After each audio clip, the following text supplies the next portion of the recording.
మానసిక ఆరోగ్యం వీటి గురించి నేను చెప్పుకుంటున్నాను.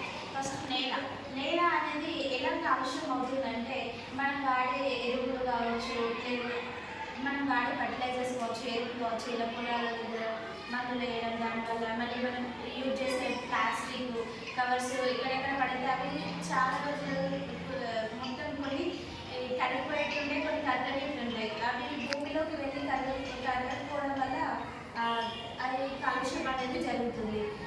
తర్వాత వాయువు అనేది ఎలా కాలుష్యం అవుతుందంటే మనం యూజ్ చేసే బైక్లో నుంచి కార్బన్ డైఆక్సైడ్ కావచ్చు, లేదా పొగ కావచ్చు, ఇవన్నీ వల్ల మనకి వాయువు అనేది కాలుష్యంగా అవుతుంది. అది పీల్చుకోవడం వల్ల మనం అనారోగ్య పాలవుతున్నాం. అనారోగ్య పాలవుతున్నాం.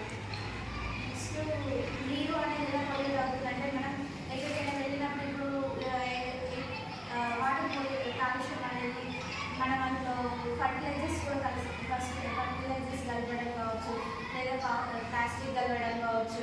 మనం ఎక్కడికైనా వెళ్ళినప్పుడు ఏదైనా చూడడానికి కొన్ని ప్లేసెస్కి వెళ్ళినప్పుడు అక్కడ ఉండే వాటర్లో మనం వేస్టేజ్ అన్ని అందులోనే పడేస్తాం. అందువల్ల అవన్నీ కాలుష్యం అయిపోతుంటుంది వాటర్ మొత్తం. ఇప్పుడు ఈ తరాల్లో 70% కాలుష్యంగానే ఉంది నీరు అనేది. నెక్స్ట్ మానసిక ఆరోగ్యం ఒత్తిడికి ఎలా గురవుతున్నారంటే ఎక్కువ ఫోన్స్ చూడడం వల్ల, లేదా బిజినెస్ పనుల్లో పడి